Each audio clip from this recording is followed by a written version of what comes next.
The year is 1855. Imagine the vast, unforgiving Nevada desert, a place where the sun beats down relentlessly and secrets lie buried beneath the sand. A stagecoach, its wheels kicking up dust devils, rumbles along the dusty trail. Inside, passengers clutch their belongings, a mix of hope and trepidation etched on their faces. Beneath their feet, hidden compartments bulge with gold, a king's ransom destined for the burgeoning settlements further west. Mailbags, heavy with letters of love, loss, and business, fill the remaining space. Then silence. The stagecoach, along with its precious cargo of gold, mail, and human lives, vanishes without a trace. No wreckage, no bodies, no sign of struggle.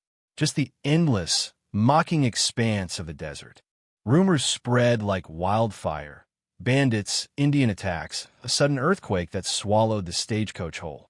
Some whispered of a curse, a dark magic lurking in the desolate landscape.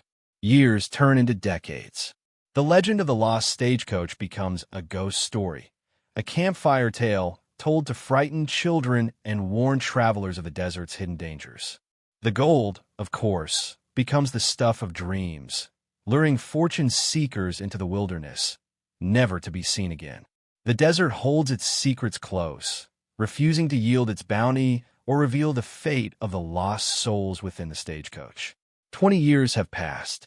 The year is now 1875. Dust devils dance outside the swinging doors of the Rusty Spur saloon in the small, forgotten town of Redemption, Nevada. Inside, the air is thick with the smell of stale beer, sweat, and desperation.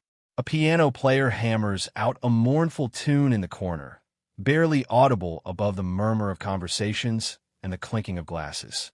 Suddenly, the doors burst open, and a figure stumbles inside. He's on horseback, but barely clinging to the reins. His clothes are tattered and strangely old-fashioned, a dusty frock coat, high-waisted trousers, and a wide-brimmed hat that looks like it belongs in a museum. He's gaunt, his face pale and streaked with dirt. His eyes dart around the room, wide with confusion and fear. He slides off his horse, nearly collapsing. "Water," he rasps, his voice hoarse. "Please. I've been lost. Only a week, I think." A hush falls over the saloon. All eyes are on the stranger, this apparition from another time. A week lost? His clothes tell a different story. A story that whispers of faded photographs and long-forgotten tragedies. A story that might just bring the legend of the lost stagecoach back to life. The bartender, a burly man named Silas with a handlebar mustache and a skeptical eye, slides a glass of water across the counter. The rider gulps it down, his Adam's apple bobbing frantically. "Lost for a week, you say?"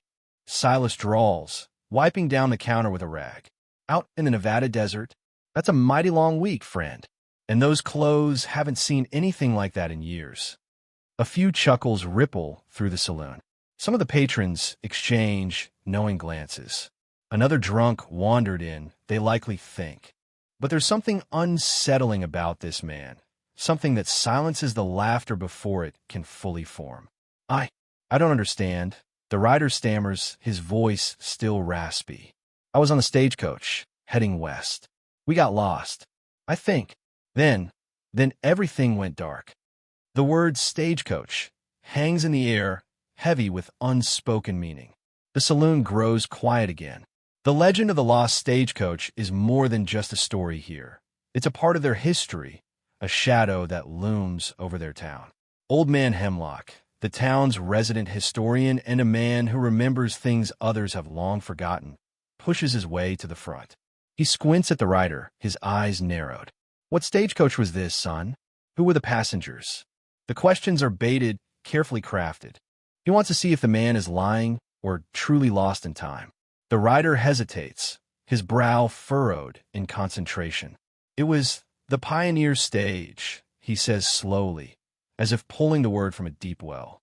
"I remember a woman with a red dress, a man with a scar on his face, and a little girl who kept singing a song about a bluebird." Old Man Hemlock's eyes widen slightly. The Pioneer stage. That was the name of the lost stagecoach. And the details, the woman in the red dress, the man with the scar, These were names and descriptions whispered in hushed tones for years, snippets of information gleaned from old newspaper clippings and fading memories. A murmur sweeps through the saloon. This wasn't just some drunken rambling. This man knew something, or at least he thought he did. He's touched, someone whispers. Sunstroke, maybe, or something worse, another replies, glancing nervously at the rider. Maybe he's a ghost. Silas pours the rider another glass of water. Easy there, friend, he says, his voice softer now. Just tell us what you remember. Slowly. We're listening. He's still skeptical, but the atmosphere in the saloon has shifted. The initial dismissal has given way to a cautious curiosity, a sense that something extraordinary is unfolding before their eyes. The whispers become a low hum of speculation. Could this man truly be connected to the lost stagecoach? Is he a link to the past, a messenger from a tragedy long forgotten? The rider continues, his voice gaining strength, but his story remains fractured, like shards of glass reflecting a distorted image. He speaks of the journey westward, the endless expanse of the desert, the growing tension among the passengers. He recalls the creaking of the stagecoach, the relentless sun, and the taste of dust in his mouth. He remembers the route, mentioning landmarks that are familiar to Old Man Hemlock, a dried-up riverbed, a peculiar rock formation shaped like a skull, a lone Joshua tree that marked a supposed shortcut. But then his narrative falters. He describes events out of order, mixing up days and nights, confusing faces and names. We argued, he says, his voice trembling, about the water, about the gold, about which way to go. He pauses, his eyes unfocused. Then, there's a sandstorm, or was it a dream? He insists it's only been a week since the stagecoach became lost. He asks about the settlements further west, as if expecting them to be exactly as they were in 1855. He seems genuinely bewildered by the passage of time, unable to grasp that 20 years have vanished. The inconsistencies are jarring. At times, he speaks with the clarity of a man recalling recent events. At others, he sounds like a child recounting a half-forgotten nightmare. Is he deliberately misleading them? Or is his mind truly fractured, lost somewhere between the past and the present? The mystery deepens, and the townsfolk are left to wonder just how much of his story is real and how much is a figment of his imagination.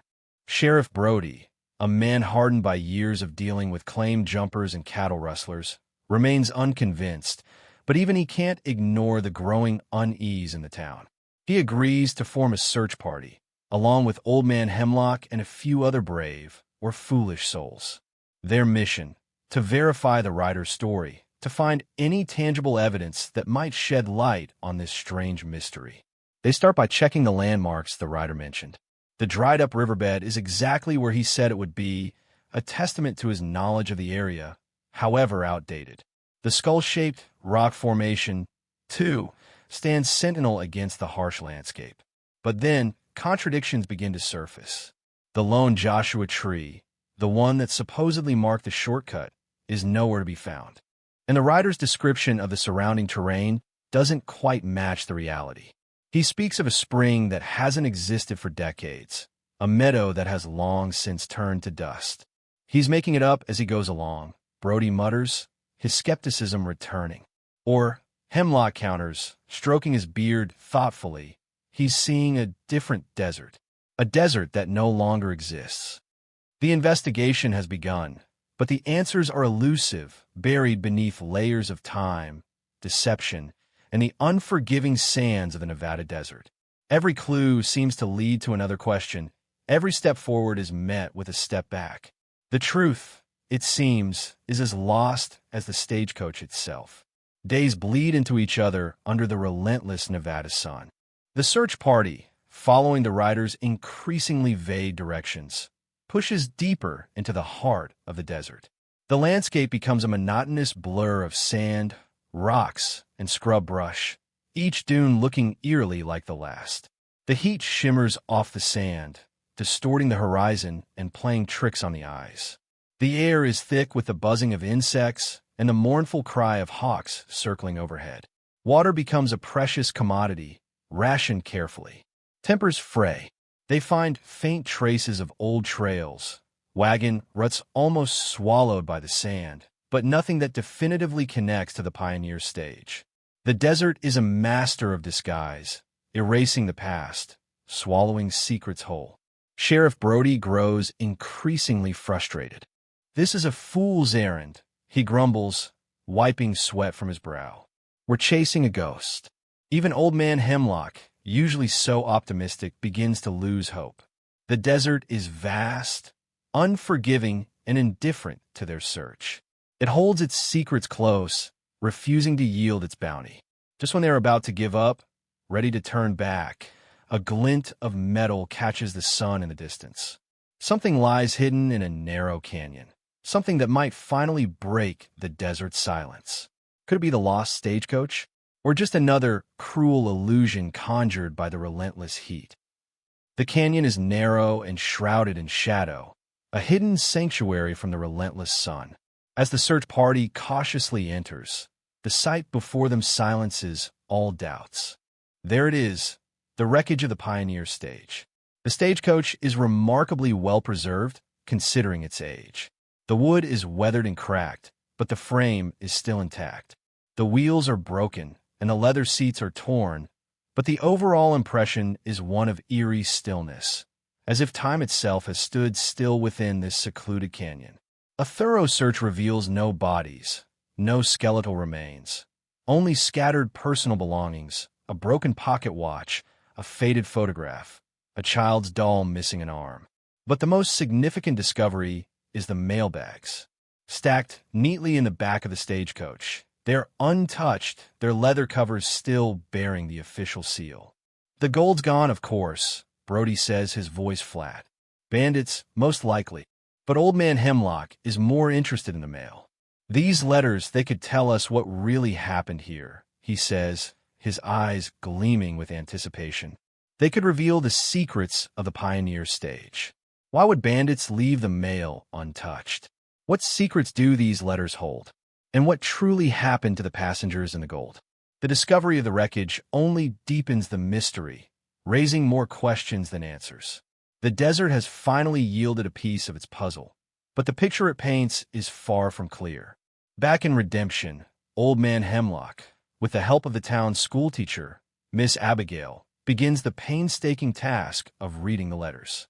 The paper is brittle, the ink faded, but the words within are as potent as ever. The letters paint a dark portrait of the passengers on the pioneer stage.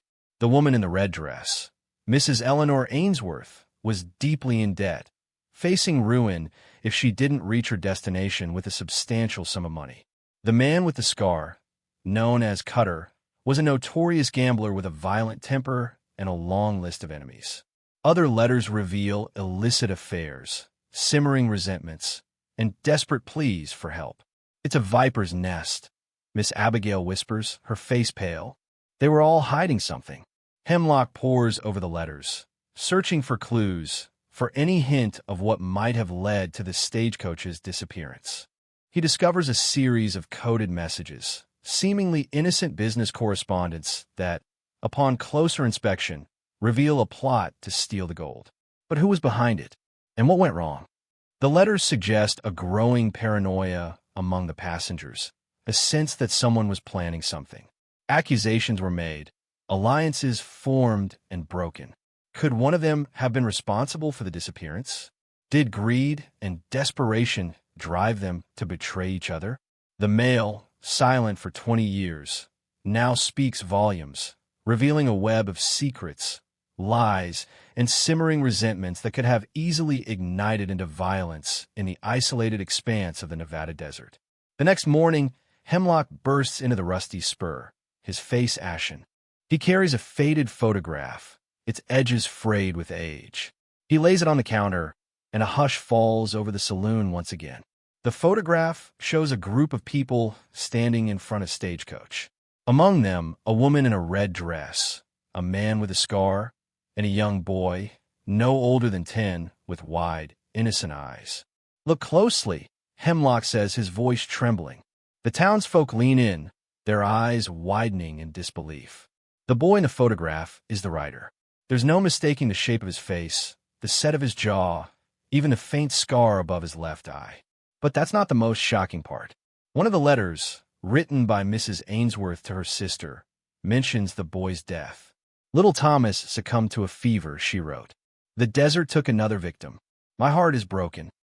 The writer is Thomas Ainsworth, or at least he appears to be. But Thomas Ainsworth died 20 years ago. The saloon erupts in a cacophony of whispers and gasps. The impossible has happened. The writer isn't just connected to the lost stagecoach. He is the lost stagecoach, or at least a ghost of it. The questions multiply, swirling around them like a dust devil. How can he be alive? How can he remember the journey? And what truly happened on that fateful day in 1855? The mystery has taken a turn from the unsettling to the downright terrifying. The revelation of the writer's identity throws redemption into a state of bewildered panic.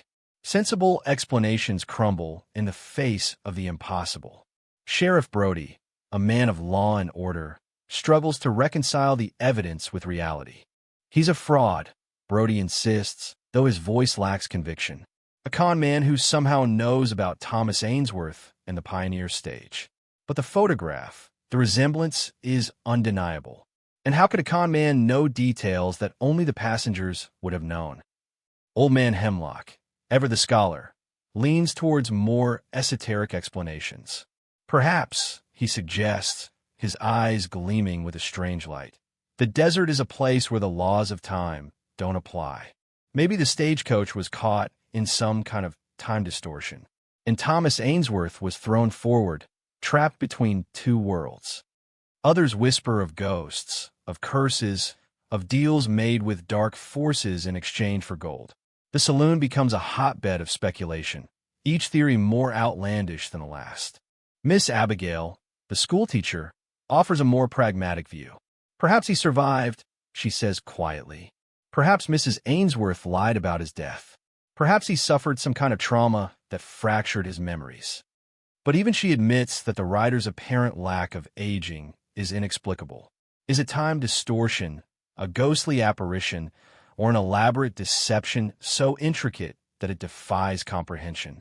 The town of Redemption is left grappling with the unexplainable, caught between the rational and the supernatural, desperate for an answer that will never come. The mystery of the writer deepens, shrouding the town in a thick fog of fear and uncertainty. The weight of the townsfolk's scrutiny, the constant questioning, and the sheer impossibility of his situation begin to take their toll on the writer. He becomes increasingly agitated, his fragmented memories swirling into a chaotic maelstrom. One night, in the dimly lit confines of the saloon, he breaks down. He sobs uncontrollably, clutching his head in his hands. I remember more now, he gasps, his voice choked with emotion. It wasn't just the desert, it wasn't just getting lost. His words become disjointed, punctuated by sobs and screams. He speaks of arguments, of whispered threats, of a growing sense of dread that permeated the stagecoach. He hints at a plan, a conspiracy among the passengers to steal the gold and abandon the stagecoach. They were going to leave me behind, he cries, his eyes wide with terror. They said I was too young, too much trouble. He recalls a fight, a brutal struggle for the gold. He remembers the glint of a knife, the sound of gunfire, the screams of the passengers as they turned on each other. It was Cutter, he whispers, his voice barely audible. He started it all, but they all became monsters. His story is still fragmented, still incomplete, but a horrifying truth begins to emerge from the chaos of his memories. The disappearance of the Pioneer stage wasn't just an accident. It was a massacre, a descent into madness fueled by greed and desperation. And Thomas Ainsworth, the boy who supposedly died in the desert, witnessed it all. Flashback sequence. The stagecoach rumbles across the desert, the relentless sun beating down. Inside, the air is thick with tension. Mrs. Ainsworth, her face pale and drawn, clutches her reticule tightly. Cutter, the man with the scar, eyes everyone with suspicion. The little girl sings her bluebird song, oblivious to the growing unease. Whispered arguments erupt between passengers. Accusations are thrown like daggers. You knew about the gold all along. We deserve our share. The driver cracks his whip, trying to drown out the rising voices, but the discord is palpable. Cutter pulls a knife, its blade glinting menacingly in the dim light. Mrs. Ainsworth pleads with him, her voice trembling. "Put away, Cutter. We can talk about this." Thomas, huddled in the corner, watches with wide, frightened eyes. He sees the greed, the desperation, the growing paranoia that consumes the passengers. He hears the hushed threats, the broken promises, the mounting fear that something terrible is about to happen. The stagecoach hits a bump, throwing everyone off balance. A shot rings out. The little girl screams. The flashback ends abruptly, leaving only the echo of violence and the chilling realization that the Pioneer stage was a powder keg waiting to explode. The scene fades back to the present, leaving the townsfolk reeling from the glimpse into the past. As the days turn into nights, the riders' fractured memories slowly coalesce, like pieces of a shattered mirror forming a complete, albeit horrifying, reflection. One evening, under the watchful eyes of the townsfolk, he speaks with a chilling clarity, his voice devoid of emotion, as if he's merely recounting a story he heard long ago. "They planned it all," he says, his gaze fixed on some distant point. "They were going to take the gold and leave the stagecoach in the desert. They were going to start new lives without any trace of the past." He explains that Cutter, driven by greed and desperation, had orchestrated the plan. But Mrs. Ainsworth, desperate to escape her debts, and the other passengers, each with their own hidden motives, had readily agreed. They argued about the share, he continues. They accused each other of treachery. And then it all fell apart. He reveals that Cutter turned on the others, demanding a larger share of the gold. A fight erupted, a chaotic melee of desperation and violence.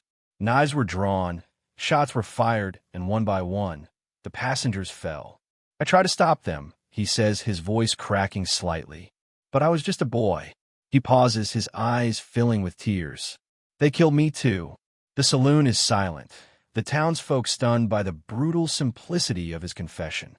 The mystery of the Pioneer stage has finally been solved, but the truth is far more sinister than anyone could have imagined. It wasn't bandits or Indians or a natural disaster. It was greed, betrayal, and a descent into madness that consumed everyone on board, including the innocent boy who witnessed it all. The confession hangs heavy in the air, a grim resolution to the mystery of the Pioneer stage. But one question remains, a question that eclipses all others. How is Thomas Ainsworth here? He died in the desert, a victim of greed and violence. Yet, here he stands, or rather, stumbles, into the rusty spur, seemingly untouched by the passage of time. Sheriff Brody dismisses the supernatural explanations. He's insane, he declares, his voice strained. He's clinging to a false memory, a delusion born of trauma. But Old Man Hemlock isn't so sure. He pores over ancient texts, searching for clues, for any mention of time distortions or desert curses. He wonders if Thomas Ainsworth made a deal with the devil, trading his soul for survival. Miss Abigail considers a more scientific approach. Could the desert have preserved him somehow, suspended him in a state of suspended animation? Could his lack of aging be explained by some unknown phenomenon? The truth, however, remains elusive. There is no logical explanation for Thomas Ainsworth's presence in Redemption. He is an anomaly, a ghost from the past, a living paradox. The townsfolk are left to ponder the impossible, to choose between reason and superstition, to accept that some mysteries are simply beyond human understanding.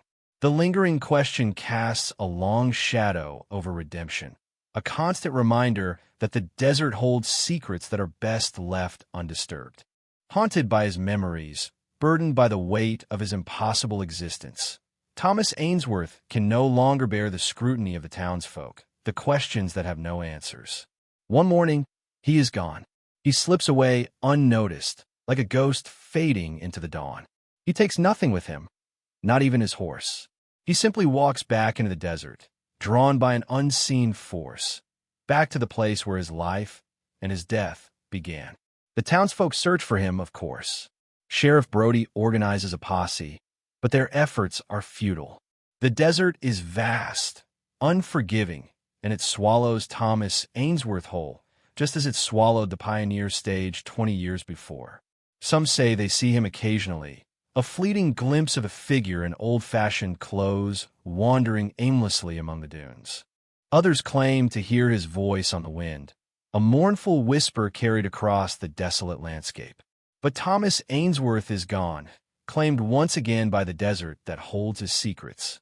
The legend of the lost stagecoach becomes a darker, more chilling tale, a cautionary story whispered around campfires. The gold is never recovered, and the fate of the passengers remains a subject of endless speculation. The townsfolk of Redemption are left with more questions than answers, forever haunted by the impossible mystery of Thomas Ainsworth. They learn that some secrets are best left buried, that some doors are best left unopened. The desert keeps its secrets, and sometimes it reclaims them. The story of the pioneer stage and the ghost who walked out of its past becomes a permanent part of Redemption's history, a testament to the enduring power of the desert and the darkness that lurks within the human heart.